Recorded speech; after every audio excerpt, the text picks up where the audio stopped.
Welcome to True Crime Cases, where we look at a startling instance of betraying power today. In tragedy, a grizzly is born when a sheriff's liaison with a teenager results in pregnancy. Join us as we reveal the unsettling facts of a murder that leads to another murder. See how an unlawful connection turned into a fatal violent relationship in this twisted tale. At 46, William was a well-known figure in Monroe, Louisiana. Had been in law enforcement for more than 20 years, and Monroe residents admired him for his. Despite his charismatic demeanor and powerful leadership, Malcolm had a darker side. Maintaining a covert relationship with Sophia, a 19-year-old local waitress at the Waffle House. For several months, William openly portrayed himself as a loving husband to his 20-year-old wife. Aurora was a well-respected school teacher who was homosexual for years, but the truth was far more nuanced. Had suspended her husband's adultery for a long time, but she remained composed. External for years, she had been tormented by the whispers of William's actions, which she had chosen to maintain appearances in their marriage and to be together for the benefit of their kids. William's domineering and even aggressive behavior caused stress in their close-knit community. Relationship that made Aurora feel stuck and bitter, while Sophia was quiet and William was able to effortlessly influence her by promising her financial security and a better life. She had just received her high school diploma and was hoping to attend college, but as her relationship with William grew, her dreams diminished, but she made an effort to remain optimistic. Became increasingly agitated over time, particularly as she sensed William dragging her farther away from her pals. In family, everything changed when Sophia discovered she was expecting, and the young waitress felt stuck. William was irate when she presented the news to him in a scenario over which she had no control, and he promptly. Despite having charmed her at a young age, William grew cold and aloof and showed little desire in fathering another kid, particularly one that would jeopardize his reputation, caused a commotion with this love triangle. Intense feelings for all parties concerned. Sophia felt afraid and uncertain about her future with William was dealing with the consequences of his conduct and the possible public fallout when he was expecting a kid. Aurora had endured years of suffering, and the affair and pregnancy were a crushing blow. Despite William's domineering behavior, the idea of her husband having a child with a woman being the same age as their son Tyler was too much for William to handle in the final days before his death. Strong persona began to falter as the strain of the circumstance became unbearable, and one could sense that something had to give in this twisted love triangle on June 1st. Around 8:15 a.m., on the 28th of 2009, William was discovered dead in his own house. When Harold Jen Lenz, his lifelong neighbor and a retired postal worker, thought something was off. A worker noticed that William's front door was a little off when he went outside to get his morning paper. Harold was aware that this was uncommon because William was usually picky about security because of his position as far as the sheriff was concerned. Harold chose to go inside and see how his neighbor was doing. He saw evidence of a battle right once the living room was strewn about, with pillows flung everywhere.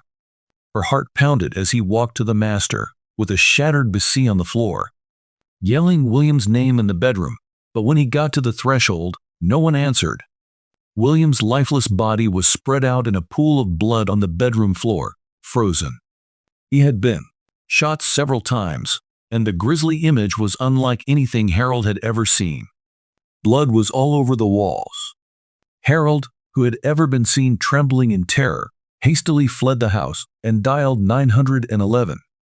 Within minutes, emergency responders heard him tell the operator that there had been a murder. Were en route when the cops showed there and discovered Harold outside, looking pale and obviously scared.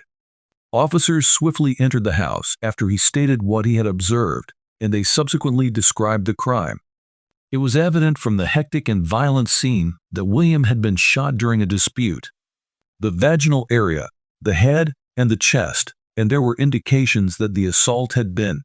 Abruptly, the service pistol he used to commit the murder was lying on the floor close to his corpse in the house. had broken glass and overturned furniture as additional proof of the conflict, but nothing had been taken, prompting detectives to conclude that this was not a random robbery, but rather a personal assault. Detective Tillman requested a full forensics team right away, and the inquiry into the little hamlet of Monroe was going to find out that the murder of Sheriff Gain had officially begun. When the police came at Newell, the beloved sheriff had been hiding considerably more than they had ever thought. Within minutes following Harold Jenkins' June 28, 911 call, 200 Detective Maria Tillman arrived to Gaines' residence. The inquiry was overseen by a 15-year veteran of the Monroe Police Department who was renowned for her no-nonsense style. Approach Tillman started evaluating the chaotic crime scene right once the house was in ruins.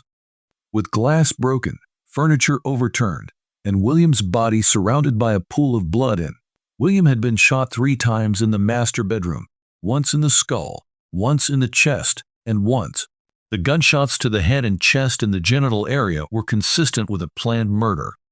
However, the genital wound was particularly noticeable. Therefore, Detective Tillman and her colleagues hypothesized that the gunman had specifically targeted this location, maybe out of rage or retaliation, implying a strongly personal motivation. Tillman would subsequently state that this was about sending a message that indicated someone was responsible for the attack, since his service revolver was utilized. To defuse the situation, personnel that were acquainted with William's life and routines were called in. They meticulously captured the bloodstains on the walls of the bedroom in order to find more hints. Collected evidence from the upturned furniture and broken vase, but there were no indications of forcible entrance, which led authorities to conclude that William knew his assailant and probably let. This feature, together with the gunshot wound to his genitalia, revealed that they were brought into the house with love. By late afternoon, the crime had been motivated by feelings, maybe betrayal, envy, or fury. William had probably been attacked late, according to the sketchy chronology of events that the police had put together.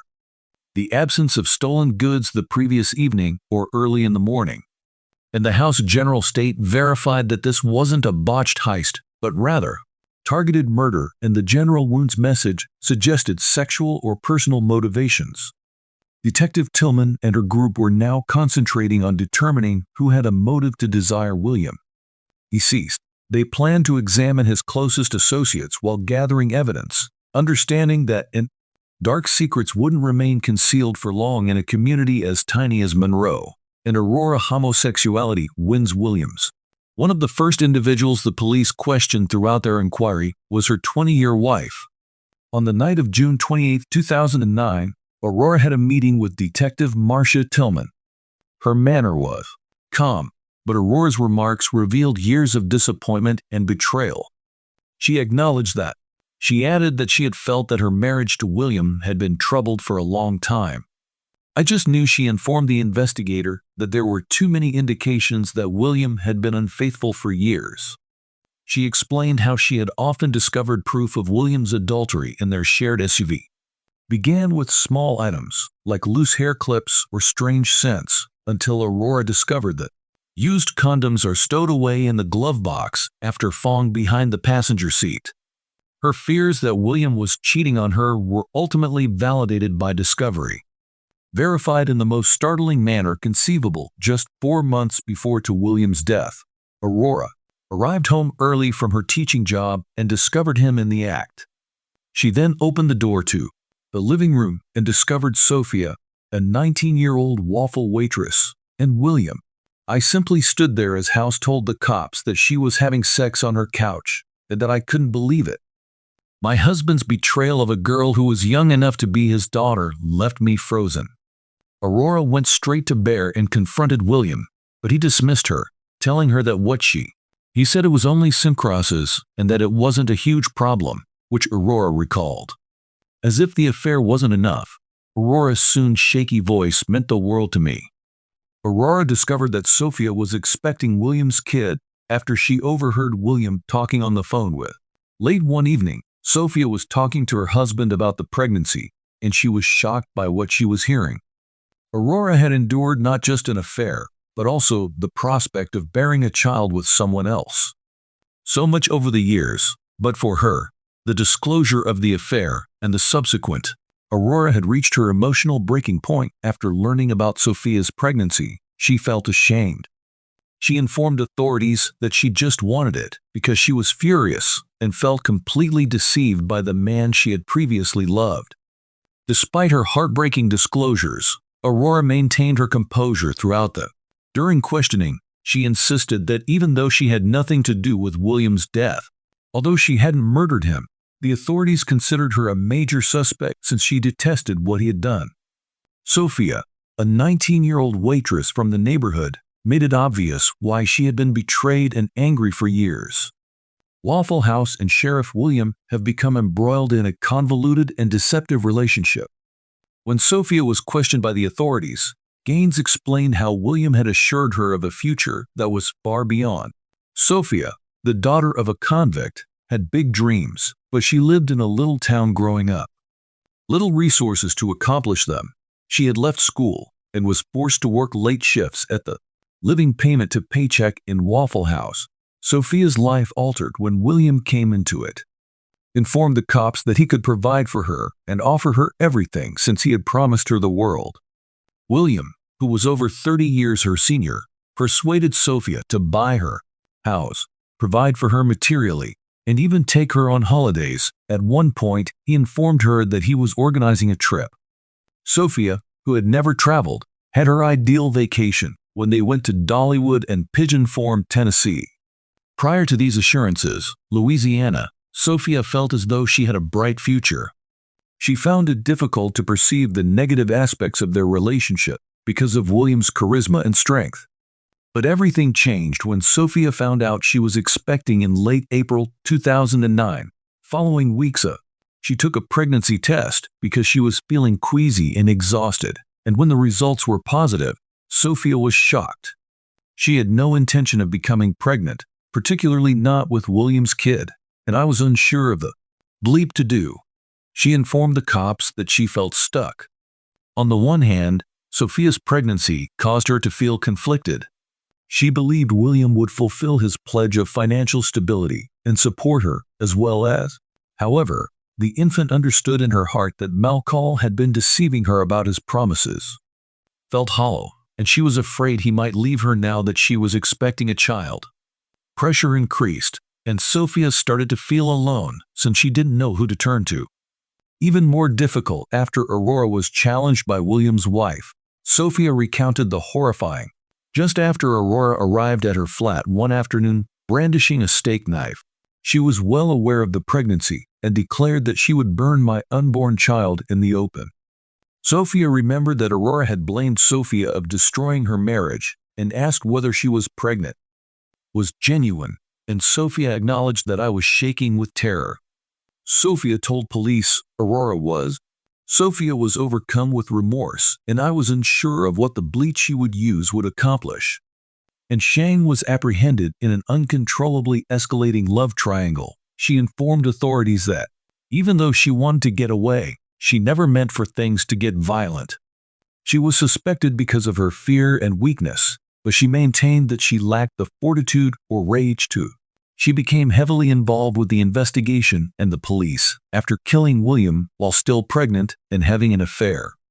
Believed she was crucial to revealing the truth, however, the inquiry took a turn when police investigated William Gaines' relationship with Sophia in further detail during a second heated interview. Broke down and disclosed the unsettling information about William's months-long manipulation of her. When she explained the emotional chokehold William had on her life, the cops were astounded.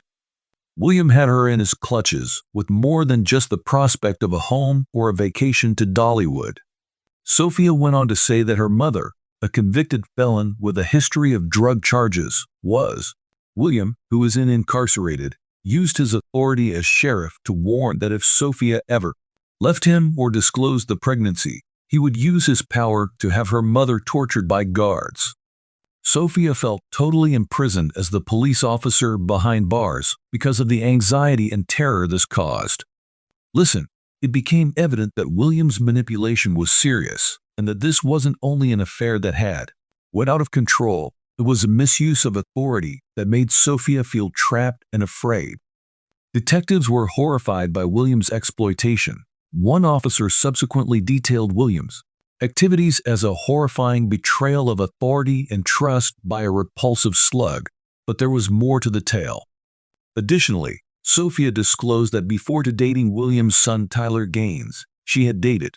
Sophia and the sheriff Tyler had broken up months before to her and Williams' reunion began their relationship, although Tyler was unaware that his father had replaced her as her new lover. Finding out about this previous connection made the matter much more complicated for Tyler, who had previously confronted William after learning about the years he had been apart from his father. Affair. Even if at the time this investigational twist emerged, he was not aware of the pregnancy. Detectives started to question if Tyler had a part in the changing dynamics and motivations amongst the main participants. Whether Sophia's actions were motivated by fear of William's manipulation or the murder imposed on Sophia and the complex connections within the family's earnings, detectives had to piece together. Together, they solved a jigsaw that was more darker than they had anticipated, and Tyler's 21 was gone. Locals referred to Tyler as a wild card and a stranger to trouble because of his propensity for promiscuity. His relationship with Sophia had been tumultuous from the beginning due to his short fuse. Because Tyler was disloyal and had a history of cheating on her, Sophia ended their relationship. According to a number of women and even a few of Sophia's male pals, she had suffered severe injuries from her discovery that Tyler had been seeing other women was the last straw due to his behavior. Behind her back, Tyler's reputation for violence made the situation much more alarming. Despite his reserved manner with outsiders, Tyler had a darker side that showed itself in his relationships. Sophia disclosed a startling fact during the police interrogation. Tyler had physically mistreated her. She repeatedly revealed, with tears in her eyes, that she had been expecting Tyler's kid prior to their split, but Tyler had repeatedly assaulted her into miscarrying, so the police were astonished by these revelations, which gave Sophia's narrative still another tragic dimension when Tyler found out. According to people close to him, Sophia's anger only increased when he learned that she was expecting his father's kid. Tyler felt degraded and deceived by Sophia's discovery, as well as by his own father's. That his father William had gotten his girlfriend pregnant in addition to stealing her was too much for him to bear, and pals said Tyler felt totally broken and out of. One acquaintance remembered Tyler storming out of a nearby pub after learning of the news. Sophia was noticeably angry and mumbled about taking care of her pregnancy during a rumor about it. Tyler's rage and dissatisfaction throughout his interrogation were evident, and the police characterized his behavior as explosive, pointing out that Tyler found it difficult to control his feelings during the interrogation when faced with the charges, Tyler denied any role in the killing of his father, but his. Police subsequently said that Tyler's anger was difficult to control. The animosity toward both Malal and Sophia was evident. To disregard Tyler's motivation for the crime, even if there was no hard proof that connected him to it, was undoubtedly strong for murder. His father had deceived him in the most terrible manner, and Sophia's. Despite his aggressive image, his pregnancy served as a continual reminder of the suffering he had endured. And previous mistreatment of Sophia. Tyler said that he was not involved in the incident that occurred on the evening of. After being suspected, betrayed, and humiliated for years, Aurora finally lost it on June 23, 2009. Could no longer stand her husband William's deceit and manipulation after learning of his relationship with Sophia and the knowledge that she was expecting this child was the. Aurora had been subtly fuming for months, and her rage had now reached a breaking point. Felt stuck in her marriage, repulsed by the guy she had loved, and overwhelmed by her. When Aurora confronted Malcolm in their living room that evening over her husband's adultery, the confrontation began.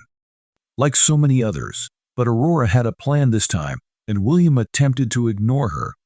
She trembled as she reached for the revolver William had stashed in the closet, raising questions about his paranoia.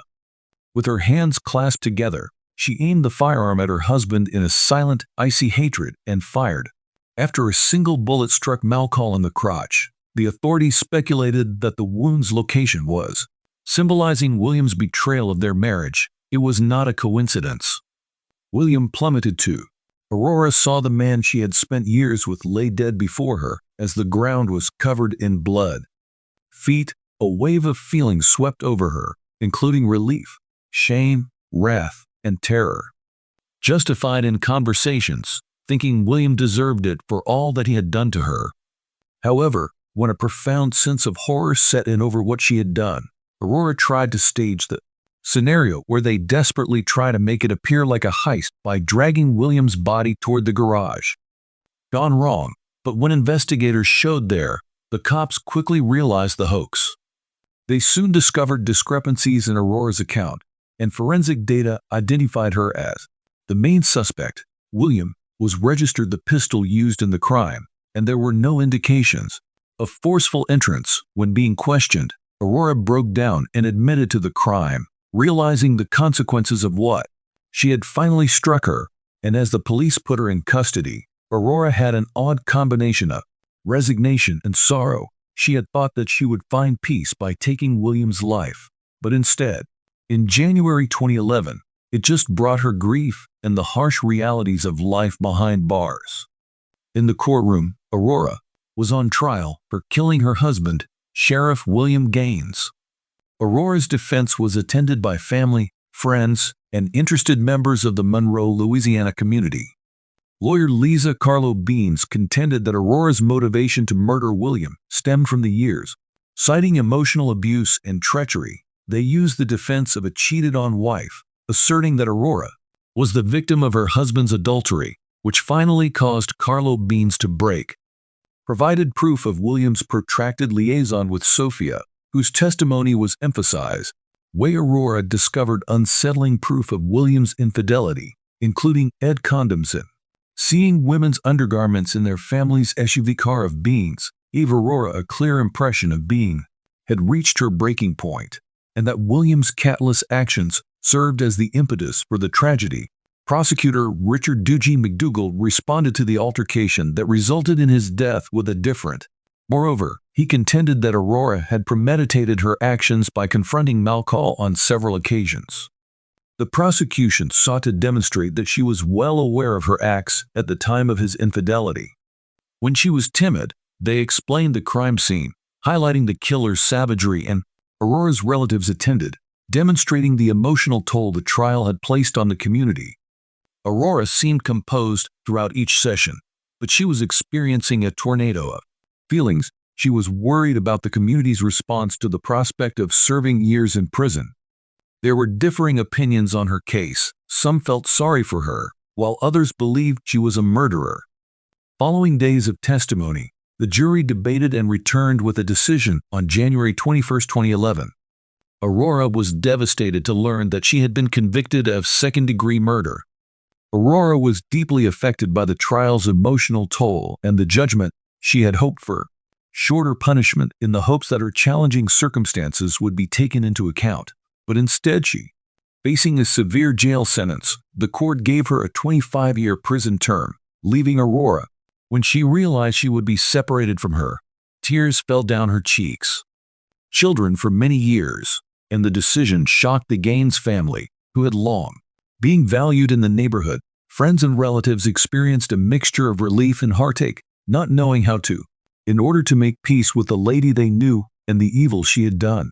Aurora's trial and the sentence brought to light the terrible effects of emotional abuse and adultery, creating a lasting influence on all parties. Following Aurora's 25-year prison term for the murder of, when the lives of those involved took a drastic turn due to her husband, Sheriff Nam, Aurora was transported to she encountered a harsh reality in the St. Gabriel, Louisiana, Correctional Institute for Women, where she spent her days alone, thinking back on the choices that had caused her to make such a terrible. She felt a great deal of shame since she knew that what she had done had destroyed her family, caused suffering to the Monroe community. Aurora's kids had to spend their lives without their mother's direction, as Aurora battled to discover her purpose in prison, while Sophia and Tyler's life underwent unanticipated adjustments following the murder trial. Following the trial, Tyler, Gaines Williams' son, contacted Sophia. They had a complex. Tyler had a history of dating before she had an affair with this father, and he was well known because, despite his promiscuous behavior, his love for Sophia had endured despite everything that had occurred. The two were attempting to move on from their difficult pasts and bonded over them. The turmoil that had taken over their life in the first 6 months of 2011, following the trial in which Tyler, Sophia reignited their romance, and they started going out more frequently, meeting at local. Slowly but gradually, they found solace in each other at Monroe's parks and coffee shops. Tyler, who had exhibited indications of improvement as he concentrated on improving his violent background, he began going to therapy sessions to work on his anger management issues and make an effort to be supportive partner to Sophia. Tyler and Sophia made the decision to end their relationship by the summer of 2012. Taking things a step further, they declared their engagement at a small family get-together, much to the later that year, to the astonishment of everyone around them. The pair was married in a small ceremony at a local. For them, it was an opportunity to start a new life together in a park with their loved ones. Free from the specters of their history, since Aurora's imprisonment was characterized by her battle for redemption, she put a lot of effort into getting back in touch with her kids and took part in therapeutic sessions. During visits, despite the terrible results of her deeds, she hoped that one day she may win back their trust and reintegrate into their life, as was the case with Tyler and Aurora. Sophia depicted the complexities of love betrayal and the results of impulsive decisions. Of despair, each was attempting to make sense of their life following a catastrophe that had altered. The tale of William Gaines serves as a sobering reminder of they forever being a sheriff, a scandal, and a murder. Such abuse of authority may have disastrous results. This is demonstrated by the true crime cases of actual crimes.